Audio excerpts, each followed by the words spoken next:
The maritime industry provides millions of jobs each year, and we're no stranger to the opportunities here in the Twin Ports. Yeah, for sure. The marine sector provides about 2.3 million jobs annually, with $432 billion in goods and services transported on water, according to the Office for Coastal Management. But a college in Duluth can now provide even more pathways for students to get out on the Great Lakes and seas. Northern News Now's Mitchell Zimmerman joins us live in studio this morning to tell us about the new designation. Good morning, Mitchell. Good morning, Paul and Natalie. That's right. Lake Superior College in Duluth already offers students the ability to get training for jobs day one, but now they're able to give students more opportunities with a new Center of Excellence designation. LSC, along with St. Paul College and Minnesota State College Southeast, were all given a new designation to meet the standards of the Maritime Administration. The school currently offers many programs like welding, engine repair, firefighting, and more, which are all skills that can be used out on ships and water.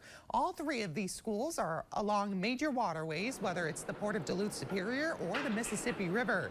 The Duluth Port Authority was involved in finding pathways for students to eventually be ready to work on ships and says this new designation could help a shrinking workforce.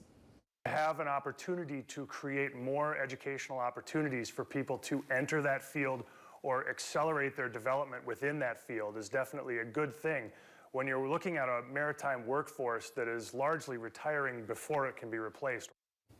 Now, the designation from the Maritime Administration won't necessarily create a new program at Lake Superior College right away, but it gives the school more opportunities to create pathways for students to work on ships and land if they want to. And guys, just in talking with the Seaway Port Authority, they told us that the port is responsible for providing about 7,000 jobs in our region alone. Well, wow. it is critical right now, Yeah, right? Because absolutely. it sounds like it's aging out, this workforce here, so they need those students to graduate fast. Definitely. They call it a skills gap, and hopefully they're filling it. Okay, Mitchell, thank you. Thank you.